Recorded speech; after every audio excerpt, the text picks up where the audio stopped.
S golden colour border. So design ಸಹ change ಇದೆ. ಇದರಲ್ಲಿ ಏನಾದರೂ ಕಲರ್ ಕಾಂಬಿನೇಷನ್ ಬರುತ್ತಾ, ಯಾವ ಥರ? ಇದರಲ್ಲಿ ಸಿಮಿಲರ್ ಕಾಂಬಿನೇಷನ್ಸ್ ಇರುತ್ತೆ, but only thing is border ಸ್ವಲ್ಪ ಚೇಂಜ್ ಮಾಡಿದ್ದೀವಿ ಆ್ಯಂಡ್ ಡಿಸೈನ್ ಸ್ವಲ್ಪ ಚೇಂಜ್ ಮಾಡಿದ್ದೀವಿ. Otherwise everything remains the same. So ನಿಮಗೆ ಇದನ್ನೇ ಸೆಲೆಕ್ಟ್ ಮಾಡಬೇಕು, ನೀತಾ ಅಂಬಾನಿಯವರು ವೇರ್ ಮಾಡಿರೋ ಸ್ಯಾರಿನೇ ಸೆಲೆಕ್ಟ್ ಮಾಡಬೇಕು, ಇಲ್ಲಿ ಅದು ವರ್ಕೌಟ್ ಆಗುತ್ತೆ, ಎಲ್ಲರೂ ಸಹ ಇಷ್ಟಪಟ್ಟು ತೊಗೊಳ್ತಾರೆ ಅಂತ ಏನಾದರೂ ಐಡಿಯಾಸ್ ಇತ್ತಾ? ಪ್ರತಿಯೊಂದು ಸಾರಿ ತೊಗೋಬೇಕಾದ್ರೆ ವಿಲ್ ಥಿಂಕ್ ಅ ಲಾಟ್, ಈ ಸಾರಿ ಟ್ರೆಂಡಲ್ಲಿದೆ. ಸೊ ಅದೇ ಥರ ಸಾರಿ ಸೆಲೆಬ್ರಿಟಿ ಉಟ್ಕೊಂಡಿದ್ದಾರೆ ಅಂದರೆ ಆಬ್ವಿಯಸ್ಲಿ ಎಲ್ಲರೂ ನೋಡಿರ್ತಾರೆ, ಎಲ್ಲರಿಗೂ ಇಷ್ಟ ಆಗುತ್ತೆ ಆ ಸಾರಿ. ಅದೇ ಥರ ನಾವು ಹಾಕ್ಕೋಬೇಕಂತ ಇಷ್ಟ ಇರುತ್ತೆ. ಆ ರೇಂಜಿಗೆ ಅಫೋರ್ಡ್ ಆಗೋಲ್ಲ, that is the only criteria ಅವ್ರಿಗಿರುತ್ತೆ ಮೈಂಡಲ್ಲಿ. ಸೊ ಅದಕ್ಕೋಸ್ಕರ ನಾವು ನೀತಾ ಅಂಬಾನಿ ಸಾರಿ ಅವ್ರು ಹಾಕೊಂಡಿದ್ದು ಪಿಕ್ಚರ್ ನೋಡಿದ್ವಿ, ತುಂಬ ಪರ್ಸ್ನಲಿ ಲೈಕ್ ಆಯಿತು. So I choose this.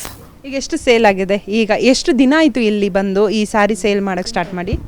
Around 1.5 month ಆಗಿರ್ಬೋದು. 1.5 ಮಂತ್ ಆಗಿದೆ ಈ ಸಾರಿ ನಾವು ಲಾಂಚ್ ಮಾಡಿ. V have sold around 1000 sorry sale ಮಾಡಿದ್ದೀವಿ ಇದುವರೆಗೂ. ಓಕೆ, ಕಸ್ಟಮರ್ಸ್ ಎಲ್ಲ ಏನು ಹೇಳಿದ್ದಾರೆ, ಯಾವ ಥರ ಫೀಡ್ಬ್ಯಾಕ್ ಹೇಗೆ ಕೊಟ್ಟಿದ್ದಾರೆ? ನನಗೂ ಸ್ಟಾರ್ಟಿಂಗ್ ಆ ರೀಲ್ ಅಷ್ಟು ವೈರಲ್ ಆಗುತ್ತೆ ಅಂದ್ಕೊಂಡಿಲ್ಲ. ಪೂನಾ ಮುಂಬೈಯಿಂದ ಕಸ್ಟಮರ್ಸ್ ಬಂದಾಗ ಇಲ್ಲಿ ನಮ್ಮ ಶಾಪಿಗೆ ಬಂದು ಆ ಸಾರಿ ಇದೆಯಾ ಕೇಳ್ಕೊಂಡು ಬಂದಿದ್ದರು. ಸೊ ಓಕೆ, ನಮಗೂ ಶಾಕಿಂಗ್ ಆ್ಯಂಡ್ ಸರ್ಪ್ರೈಸಿಂಗ್, ಬಿಕಾಸ್ ಅಲ್ಲಿವರೆಗೂ ರೀಚ್ ಆಗಿದೆ. People have come to the store asking for a particular sari ಅಂತ ಖುಷಿ ಆಯಿತು. ಬರೀ ಬೆಂಗಳೂರವ್ರು ಮಾತ್ರ ಅಲ್ಲ, ಬೇರೆ ಬೇರೆ ರಾಜ್ಯದವರು, ಬರೀ ನಮ್ಮ ರಾಜ್ಯ ಮಾತ್ರ ಅಲ್ಲ, ನಮ್ಮ ಊರು ಮಾತ್ರ ಅಲ್ಲ, ಬೇರೆ ಬೇರೆ ಕಡೆಯಿಂದ ಬರ್ತಿದ್ದಾರೆ. ಏನು ಆನ್ಲೈನಲ್ಲಿ ಎಷ್ಟು ಸೋಲ್ಡ್ ಔಟ್ ಆಗಿದೆ? ಯಾಕಂದರೆ ಆಫ್ಲೈನಲ್ಲೇ ಇಷ್ಟೊಂದು ಸೋಲ್ಡ್ ಔಟ್ ಆಗಿದೆ ಅಂದರೆ ಆನ್ಲೈನಲ್ಲಿ ಇನ್ನೂ ಎಕ್ಸೈಟ್ ಆಗಿ ತೊಗೊಂಡಿರ್ತಾರೆ ಅನಿಸುತ್ತೆ. ಆನ್ಲೈನಲ್ಲಿ ಐ ಥಿಂಕ್ ನಮ್ಮದು ಎವ್ರಿ ವೀಕ್ ನಾವೇನೋ ಒಂದು 100 ಸಾರಿ ತರಿಸ್ತೀವಿ, ಸೋಲ್ಡ್ ಔಟ್. ಎವ್ರಿ ಡೇ ಒಂದು ಮಿನಿಮಮ್ ಒಂದು 20-25 ಸಾರಿ ಸೇಲ್ ಆಗ್ತಾನೆ ಇರುತ್ತೆ. We have sold a lot of saris even in online offline ಎರಡು ಸೇರಿ 1500 ಸಾರಿ ಸೇಲ್ ಮಾಡಿದ್ದೀವಿ. ಓಕೆ, ಸೊ ಇನ್ನೆಷ್ಟಿದೆ ಅಂದರೆ ನೀವು ಎಷ್ಟು ನೀವು ತೊಗೊಳ್ತೀರಾ, ಯಾವ ಥರ ಪರ್ಚೇಸ್ ಮಾಡ್ತೀರಾ, ಎಲ್ಲಿಂದ ಪರ್ಚೇಸ್ ಮಾಡಿ ಎಲ್ಲಿ ಹೇಗೆ ಡಿಸೈನ್ ಮಾಡ್ತೀರಾ ಅಂತ? ಸಾರೀಸ್ ಬೇಸಿಕಲಿ ಇದೆಲ್ಲ ಡೈರೆಕ್ಟ್ಲಿ ಫ್ರಮ್ ಸೂರತ್.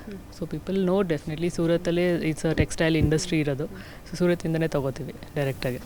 ಸೊ ನೀವು ಹೇಳಿರೋ ಡಿಸೈನಲ್ಲಿ ಅವ್ರು ಮಾಡಿಕೊಡ್ತಾರಾ? ಯಾವ ಥರ ಅದು ಮಾಡಿಕೊಡ್ತಾರೆ? ನೀವು ಎಷ್ಟು ಹೇಳ್ತೀರಾ? ಯಾಕಂದರೆ ಒಂದು ಕಾಪಿ ಬಂತು ಅಂದರೆ ನಾವು ನೋಡಬೇಕಲ್ವ, ಸೇಲ್ ಆಗಬೇಕು. ನಾವು ಸುಮ್ಮನೆ ತರಿಸಿ ಈಗ ಒಂದು 50 ತೊಗೊಂಬಂದು ಇಟ್ಟು ಅದನ್ನು ಹಾಗೆ ಸ್ಟಾಕ್ ಮಾಡಿ ಇಡೋಕ್ಕಿಂತ ಅದೊಂದು ಐಡಿಯಾ ಇರುತ್ತೆ. ಸೊ ನೀವು ಎಷ್ಟು ಸ್ಟಾರ್ಟಿಂಗಲ್ಲಿ ಕಾಪಿನ ತರಿಸಿದ್ರಿ ಅಂತ? ಇನಿಷಿಯಲಿ ಒಂದು 10-15 ಸಾರೀಸ್ ತರಿಸಿದ್ವಿ. ಅದು ರೀಲ್ ಹಾಕಿದ್ದು ಒನ್ ಡೇಲಿ ಎಲ್ಲ ಸೋಲ್ಡ್ ಔಟ್ ಆದಮೇಲೆ ನಮ್ಗೆ ಗೊತ್ತಾಯಿತು. ಆ್ಯಂಡ್ ಪೀಪಲ್ ಎನ್ಕ್ವೈರಿ ಬರ್ತಾ ಇದ್ದಾಗೆ ಗೊತ್ತಾಯಿತು ಇಟ್ ಡೆಫಿನೆಟ್ಲಿ ಈ ಸಾರಿ ಕ್ಲಿಕ್ ಆಗುತ್ತೆ ಅಂತ. Then every week we started getting 50-100 ಆ ಥರ ಎವ್ರಿ ವೀಕ್ ತರಿಸ್ತಾ ಇದ್ವಿ. ಓಕೆ, ನೀವು ಒಂದ್ಸರಿ ನೋಡೋಣ, ವೇರ್ ಮಾಡಿ ಹಿಂಗೆ ಚೆನ್ನಾಗಿ ಕಾಣಿಸ್ತಾ ಯಾವ ಥರ ಇದೆ. ಯಾಕಂದರೆ ಹೀಗೆ ನೋಡಿದ್ರೆ ಒಂಥರ ಲುಕ್ ಕೊಡುತ್ತೆ, ವೇರ್ ಮಾಡಿದಾಗ ಒಂಥರ ಲುಕ್ ಕೊಡುತ್ತೆ. ಸೊ ಐ ಥಿಂಕ್ ನೀವು ಟ್ರೈ ಮಾಡ್ತೀರಾ ಈ ಸಾರಿ? ಟ್ರೈ ಮಾಡಿ ನೋಡೋಣ. ನೀತು ಅಂಬಾನಿಯವ್ರು ಹುಟ್ಟಿದ್ದಾರೆ ಅಂದರೆ ನಾನು ವೇರ್ ಮಾಡೋದ್ರಲ್ಲಿ ತಪ್ಪಿಲ್ಲ, ಯಾಕಂದರೆ ತುಂಬ ಚೆನ್ನಾಗಿದೆ ನೋಡಿ ಎಷ್ಟು ಹೇಗಿದೆ ಅಂತ ಹೇಳ್ಬಿಟ್ಟು. ಸೊ ನೀವು ಎಕ್ಸ್ಪ್ಲೇನ್ ಮಾಡಿ, ಯಾಕಂತ ಹೇಳಿದ್ರೆ ನನಗಿಂತ ಜಾಸ್ತಿ ನಿಮಗೆ ಗೊತ್ತಿರುತ್ತೆ. ನೀವು ತುಂಬ ಇಷ್ಟಪಟ್ಟು ಇಂಟ್ರೆಸ್ಟಿಂದ ಅದನ್ನು ಡಿಸೈನ್ ಮಾಡಿಸ್ತೀರಾ, ಇಲ್ಲಿ ತೊಗೊಂಬರ್ತೀರಾ. ನಿಮಗೆ ಸೇಲ್ ಆಗುತ್ತೋ ಬಿಡುತ್ತೋ ಗೊತ್ತಿಲ್ಲ, ಪ್ರಾಫಿಟ್ ಆಗುತ್ತೋ ಗೊತ್ತಿಲ್ಲ, ಬಟ್ ನೀವು ಅದನ್ನೆಲ್ಲ ಸೆಲೆಕ್ಟ್ ಮಾಡಿ ಒಂದೊಂದು ಡಿಸೈನ್ ಸೆಲೆಕ್ಟ್ ಮಾಡಿ ಎಷ್ಟು ಟೈಮ್ ತೊಗೊಳ್ತೀರಾ ಡಿಸೈನ್ ಸೆಲೆಕ್ಟ್ ಮಾಡೋಕ್ಕೆ? ಆ ಕಾಪಿ ಬಂದಾಗ ಎಲ್ಲಾದರೂ ಒಂಚೂರು ಮಿಸ್ಟೇಕ್ ಆದಾಗ ಅದನ್ನು ರಿಟರ್ನ್ ಮಾಡ್ತೀರಾ, ಯಾವ ಥರ ಅಂತ? ಎಸ್, ಅಂದರೆ ನಮಗೆ ಒಂದು ಸಾರಿ ಒಂದು ಮೈಂಡಲ್ಲಿ ಇದೆ. ಇಟ್ಕೊಂಡ್ಬಿಡ್ಲ? ಇಲ್ಲಿ ಓಕೆ. ಸೊ ಆ ಸಾರೀಸ್ ಒಂದು ಚೂಸ್ ಮಾಡಬೇಕಂದ್ರೆ ಒಂದು ಪರ್ಟಿಕ್ಯುಲರ್ ಡಿಸೈನ್, ಆ ಕಾನ್ಸೆಪ್ಟು ನಮ್ಮ ಏನು ಸಾರೀಸ್ ನಾವು ಯೂಶ್ವಲಿ ಮಾಡ್ತೀವಿ ಅದೇ ಥರ ಸೇಮ್ ವೇವ್ ಲೈನ್ ಸೇಮ್ ಲೈನಲ್ಲೇ ಇರಬೇಕು. Then only will choose that particular sari. So as a side, ಈ ಸಾರಿ ನಾನು ನೋಡಿದ ತಕ್ಷಣ it was like very attractive.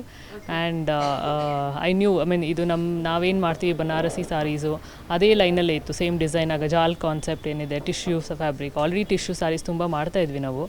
So similar ಇದೆಯಲ್ಲ ಅಂದ್ಬಿಟ್ಟು we choose this sari. And ಈ border and the jaal entire sari weaving ಏನಿದೆ, ಫುಲ್ ಸಾರಿನಲ್ಲಿ ವೀವಿಂಗೇ ಇದೆ.